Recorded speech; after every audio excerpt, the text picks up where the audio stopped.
Bonjour à tous, je m'appelle Christelle Lebailly et je vous souhaite la bienvenue sur ma chaîne si vous êtes nouveau et bon retour aux habitués.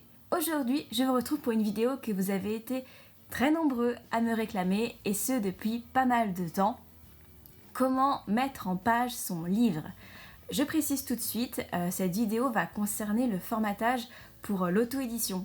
On ne va pas parler de formatage pour l'envoyer à une maison d'édition. Pour ça, les conseils sont rapides, faire au plus simple et toujours respecter les indications de la maison à qui vous l'envoyez.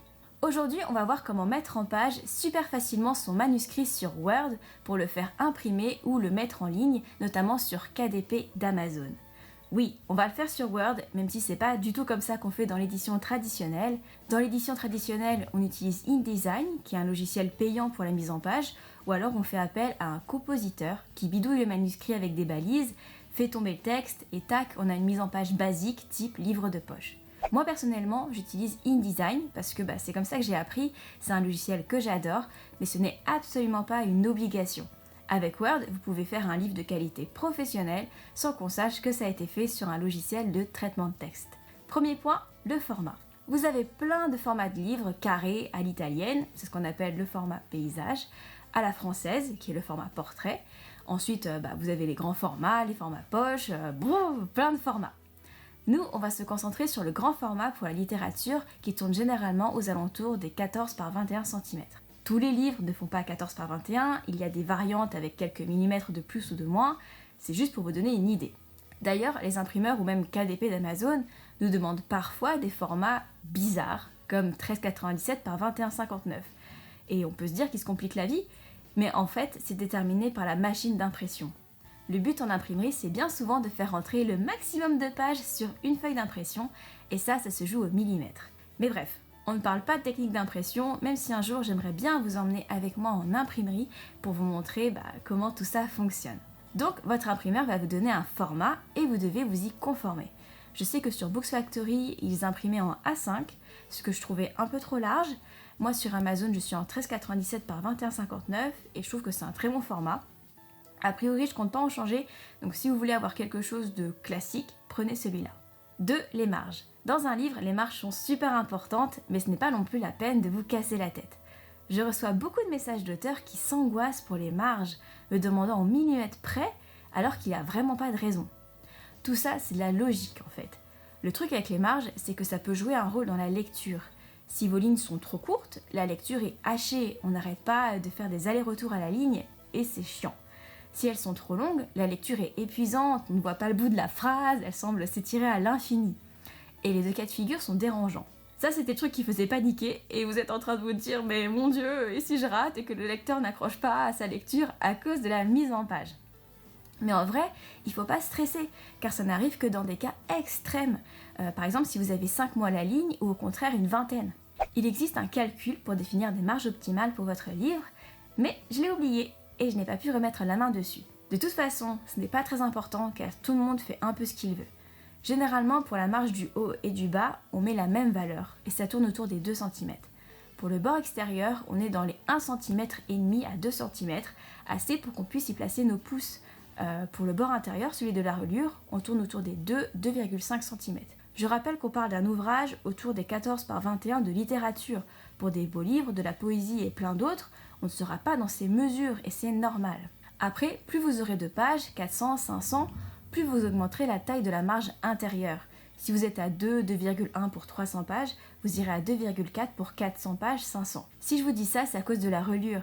Ça dépend du papier, mais plus votre livre est gros, plus il y a de chances qu'il s'ouvre moins facilement. Alors si vous ne voulez pas prendre de risques, c'est ce que je vous conseille. Vous voyez, vous avez une bonne marge de manœuvre, alors il ne faut pas trop s'angoisser pour ces marges. Vous pouvez aller sur des tas de sites, ils vous recommanderont des tas de chiffres différents. Moi, je sais que dans mes livres, j'ai entre 8 et 12 mots par ligne, et c'est très bien comme ça. 3. La police. Les polices d'écriture pour la littérature sont assez classiques, et c'est rare qu'on voit des exceptions. Sans surprise, on utilise beaucoup des typos comme Times New Roman ou Garamond. Personnellement, j'utilise la Adobe Garamond Pro car je la trouve un peu plus élégante que la Times. Elle fait beaucoup plus classique, mais c'est ma préférée. Pourquoi ces polices-là? Tout simplement parce qu'elles sont très agréables et faciles à lire. C'est le genre de police qu'on utilise pour de longs textes, car elles ont ce qu'on appelle des empattements.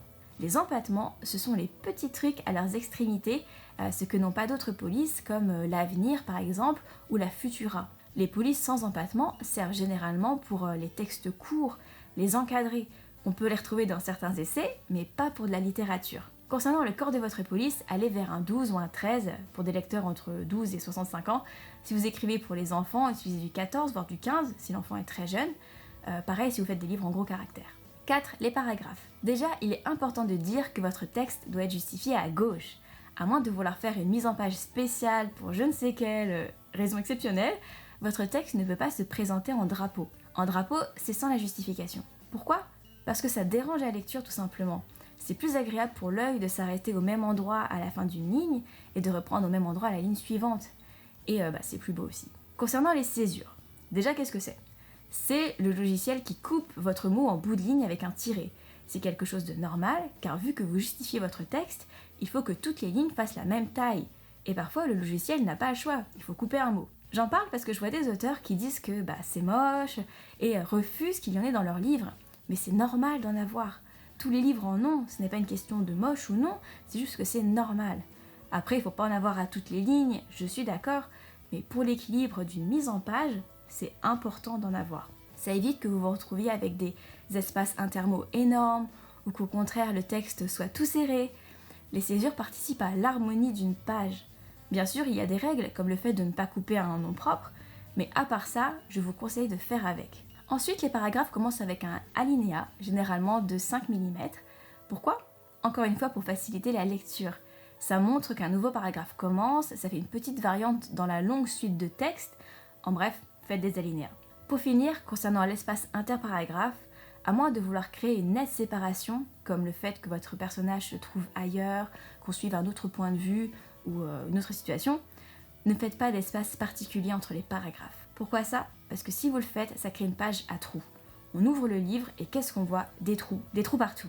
C'est la norme, c'est plus joli, alors je vous conseillerais de juste revenir à la ligne normalement et de ne pas augmenter l'interligne entre vos paragraphes. Si vous faites votre mise en page sur Word, c'est quelque chose qu'il va falloir modifier dans les paramètres de vos paragraphes.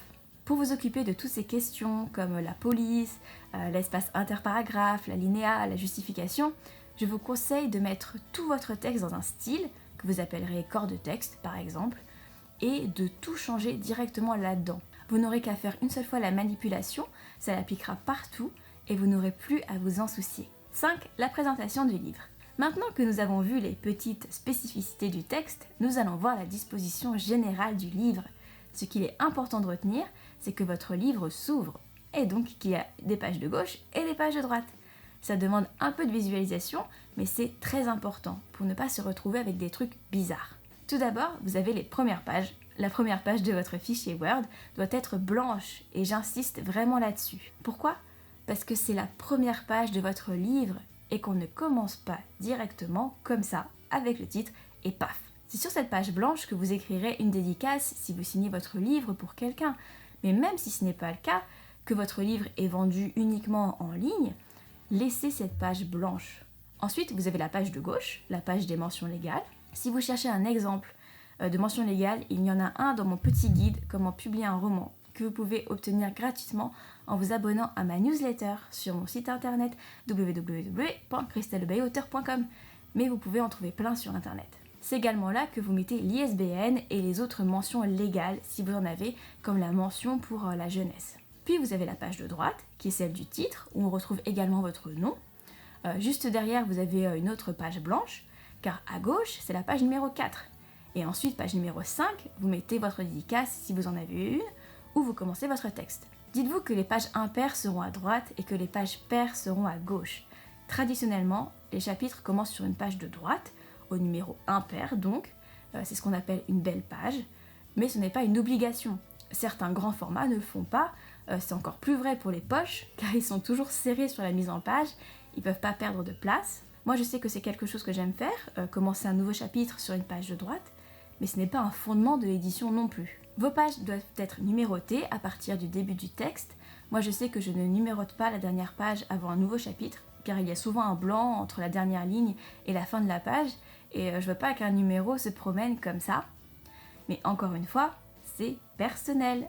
Pour la présentation des chapitres, c'est traditionnellement centré un peu plus bas sur la page. Ça aussi, vous pouvez le régler dans les styles du document Word pour que les paramètres s'appliquent à tous vos chapitres. Après, si vous avez un effet particulier, que vous avez une police un peu différente, que ça fait plus joli sur le côté gauche, faites-le. Ça peut être super chouette. Pareil, si vous avez une petite présentation originale, comme j'ai fait pour l'expiation par exemple, faites-le. Du moment que votre texte est propre, lisible, il n'y a pas de souci.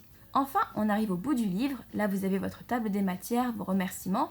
Vous n'oubliez pas de rappeler vos contacts, de mettre un petit speech pour remercier de la lecture et inviter à vous laisser un avis sur Amazon ou ce que vous voulez. Votre dépôt légal et c'est fini. Rappelez-vous juste que votre livre doit avoir un nombre pair de pages.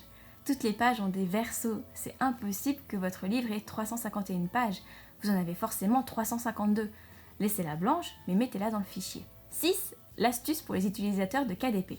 Dernier point rapide, la méga astuce si vous pensiez utiliser les services de KDP pour publier votre ouvrage.